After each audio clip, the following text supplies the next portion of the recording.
Arabs کی میں آپ کو مثال دیتا ہوں، سب سے بڑی مثال جس کے بارے میں ہسٹورینز پریشان ہے کہ یہ کیسے ہو گیا۔ رومی سلطنت جو تھی، رومن سویلائزیشن، اس کو ہزاروں سال لگے دنیا کو فتح کرنے میں۔ رومی سلطنت بہت بڑی سلطنت تھی۔ رومن سویلائزیشن آپ نے پڑھا ہوگا تاریخ میں، اٹلی سے شروع ہوئے، پھر پورے یورپ میں چھا گئے، پھر بائزنٹائن امپائر بنایا یہ ٹرکی میں آ کے، تاریخ آپ نے پڑھی ہوگی۔ ترکی میں آ کے جو ہے وہ کانسٹینٹینوپول، قسطنطنیہ، جو سینٹ کانسٹنٹائن کے نام پہ ان کا کیپٹل تھا، سینٹ کانسٹنٹائن ان کا ایک بادشاہ تھا۔ ہزاروں سال انہیں لگے سلطنت بنانے میں۔ مورخین حیران ہیں کہ یہ عربی مکہ میں چند ایک لوگ، بدو جنہیں کہتے ہیں نا، بیڈوینز، بدو، جاہل لوگ، ان پڑھ، جاہل، گوار، ڈاکو، مطلب کہ ان کا پیشہ کیا تھا کہ جو مسافر آ رہے ہوتے تھے ان کو لوٹا کرتے تھے۔ ایک کتاب ہے سی ایس ایس کی جو تیاری کرتے ہیں نا وہ پڑھتے ہیں، پروفیسر پی کے ہٹی کی کتاب ہے ہسٹری آف عربز۔ پی کے ہٹی، فلپس کے ہٹی اس کا آتھر کا نام ہے، اورینٹلسٹ ہے، مستشرقین جو اسلامی تاریخ پہ لکھتے ہیں، کرسچنز۔ تو وہ یہ لکھتا ہے کہ یہ بدو قوم جس میں کوئی ٹیلنٹ نظر نہیں آتا تھا، 100 سال میں 621 سن عیسوی میں 611 سن عیسوی میں ہمارے نبی صلی اللہ علیہ وسلم نے نبوت کا دعویٰ کیا۔ 711 سن عیسوی میں اسپین فتح ہو رہا ہے اور ملتان فتح ہو رہا ہے۔ محمد بن قاسم کہاں تک آ رہے ہیں؟ 711 سن عیسوی میں ملتان تک، اور 712 سن عیسوی میں جو ہے وہ طارق بن زیاد اسپین کو فتح کر رہا ہے۔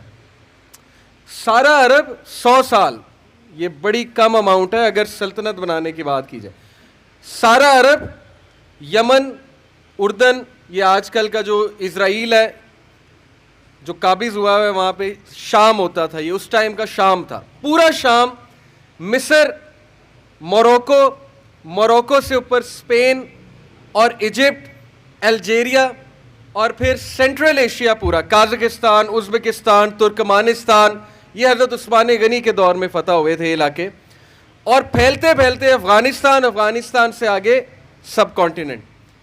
100 سال، اور مورخین کہتے ہیں یہ ہمیں نہیں سمجھ آتی یہ کیسے ہوا ہے کہ وہ لوگ جن کو نبی اکرم صلی اللہ علیہ وسلم ایک بار کعبہ پہ کھڑے ہوئے، کعبہ کی سیڑھیوں پہ آئے اور اپنی قوم سے کہا کہ کیا میں تم لوگ کو وہ کلمہ بتاؤں جس سے تم فارس اور شام کے بادشاہ بن جاؤ گے؟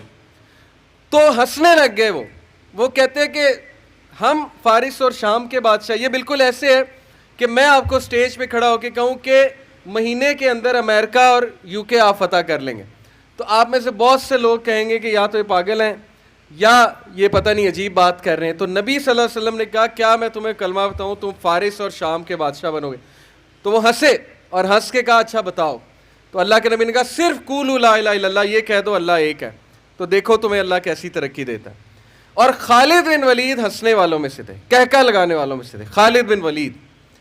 اور حضرت عمر کے دور خلافت میں جب وائٹ کیسل آف ہیرا ایک علاقہ تھا، وہاں وائٹ کیسل تھا، وائٹ پیلس جیسے وائٹ ہاؤس ہے، اور یزدگارد جو جس کے نام سے دنیا کانپتی تھی، اس کو غلام بنا کے حضرت عمر کے دور میں جب لائے، تو اس نے اب دیکھا مسلمانوں کا خلیفہ پیوند لگے ہوئے ہیں، شلوار قمیض تو نہیں، جو بھی اس نے پہنا ہوا تھا، یعنی پیوند شدہ لباس میں مسلمانوں کا خلیفہ، یہ کس طرح کے لوگ ہیں؟ تو خالد بن ولید جب کیسل آف ہیرا کے سامنے کھڑے ہوئے تو رونے لگ گئے، حضرت عمر کے دور کی بات۔ تو صحابہ نے کہا کہ خالد بن ولید آپ سیف اللہ ہیں، اتنی بڑی فتح دی اللہ نے، ہیرا فتح ہو گیا، آپ رو کیوں رہے ہیں؟ آپ تو خوش ہونے چاہیے۔ تو انہوں نے کہا مجھے رسول اللہ کی وہ بات یاد آ گئی جب کہا تھا کہ تم فارس اور شام کے بادشاہ بنو گے، لیکن میں ہنسنے والوں میں سے تھا، میں مذاق اڑانے والوں میں سے تھا۔ تو یہ 100 سال میں اتنی سلطنت بن گئی، اتنی فتوحات کر لیں۔ وہی بات ہے ان اللہ لا یغیر ما بقوم حتی یغیروا ما بانفسہم، جو خود تبدیل نہیں ہونا چاہتی قوم، اللہ اس کو اس کے حال پہ چھوڑ دیتا ہے۔ اگر ہر بندہ ہم میں سے یہ سوچ کے بیٹھ جائے گا سسٹم تو چینج نہیں ہونا، نہیں جی کرپشن ہی بڑی، کیا کریں، ہر جگہ ایسے ہی ہے جی، تو کیسے چینج آئے گی؟ ایک عالم سے کسی نے پوچھا، میں نے ان عالم کو سنا یہ جواب دیتے کہ جی ایسا کوئی طریقہ بتائیں کہ میں سب کو خوش بھی کر لوں اور تبدیلی بھی آ جائے. تو انہوں نے کہا یہ تو رسول اللہ بھی نہیں کر سکے, تو آپ کیسے کر لیں گے؟ ایون نبی صلی اللہ علیہ وسلم نے اپنے رشتہ داروں کو ناراض کرنا پڑا, اپنے لوگوں کی باتیں سننی پڑیں, تانے سننے پڑے, کبھی ٹھوکر کھانی پڑی, مکہ سے باہر نکالا گیا, شیب ابی طالب میں گئے, ہجرت کرنی پڑی. بتانے کا مقصد کیا ہے کہ جب تبدیلی آتی ہے تو تھوڑی سی تکالیف برداشت کرنی ہوتی. یہ تبدیلی کا دور ہے, میں آپ کو بتا رہا ہوں. میں یہ مت سمجھے گا پی ٹی آئی کا ہوں, بار بار تبدیلی کی بات کر رہا ہوں. جو بندہ اچھا کام کرے گا ہم اس کی تعریف کریں گے, ایسی کوئی بات نہیں, چاہے وہ نواز شریف کرے, کوئی بھی کرے, ہمیں کسی سے وہ پریجوڈیس نہیں ہے, بغض نہیں ہے. بات اصل میں یہ کہ یہ دور آپ کا دور ہے, ینگسٹرز کا دور ہے. یقین کیجئے میں یونیورسٹیز میں جاتا ہوں, سکولز میں جاتا ہوں, میں آپ سے بات کر رہا ہوں, مجھے آنکھوں میں ایک چمک نظر آتی, پتہ نہیں کیوں, مجھے ایک انرجی نظر آتی ہے, مجھے وہ اکتاہٹ نظر آتی ہے کہ اب اگ گئے ہیں. یہ جو لا سسٹم ہے ہمارا, جو جس طرح حالات چل رہے ہیں سب اگ گئے, سیدھی سی بات ہے. اور نئی جنریشن میں مجھے بہت ولولہ نظر آتا ہے. اسی لیے میں یہ آپ کو میسج دینا چاہتا ہوں کہ اگر آپ چینج لانا چاہتے ہیں تو اندر ایک ڈیزائر پیدا کرنی ہوگی. یہ آیت سے سیکھیں کہ جب تک ایک قوم خود نہیں چاہتی کچھ تبدیل نہیں ہوتا ہے. اللہ تعالیٰ کا بھی یہی اصول ہے. اور علامہ اقبال کا شعر یاد رکھیں کہ قرآن کے بارے میں ہے کہ میرے ذہن سے ایک دم شعر نکل گیا, لیکن اس کا کانٹیکسٹ میں آپ کو بتا دیتا ہوں کہ جب ہم نے قرآن کو ترک کر دیا, اپنے اسلاف کے اسلوب کو ترک کر دیا, تو پھر ذلت ہمارا مقدر بنے گی. یعنی ہم پھر گئے اسلاف کے طریقوں سے, اور انہوں نے شکایت کی نا شکوہ میں کہ المیہ تو یہ ہے کہ کافر کو ملے حور و قصور اور فقط مسلمان کو بیچارہ وعدہ حور, کہ مسلمان کو صرف وعدہ حور ہے اور کافر کو حور و قصور یعنی دولت, مال, ترقی ملی جا رہی ہے.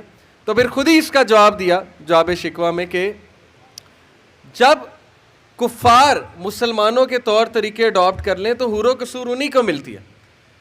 آج دیکھیں, میں آپ کو پوری ذمہ داری سے مثال دے رہا ہوں, میں نے ایز انجینئر یو اے ای میں آئل اینڈ گیس فیلڈ میں کام کیا ہے. یقین کریں گورے سچ بولتے ہیں, ان کے سامنے کانسیپٹ ہی نہیں ہے جھوٹ کا.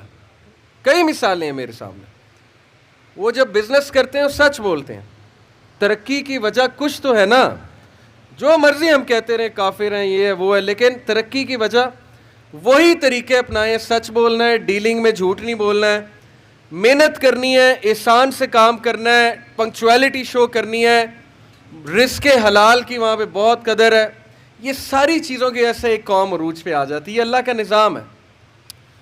تو پاکستان میں دیکھ رہا ہوں انشاءاللہ تعالیٰ تبدیلی کی لہریں ہیں, اور آپ لوگوں کی وجہ سے انشاءاللہ ینگسٹرز کی وجہ سے آئیں گی, جو کہ 62% اس ملک کا حصہ ہیں. 62% ینگسٹرز ہیں, اتنے کسی کنٹری میں نہیں. یقین کریں, میں اسٹیٹسٹکس اٹھا کے دیکھ لیں, اتنے ینگسٹرز کہیں نہیں ہیں. 62% پوری دنیا میں.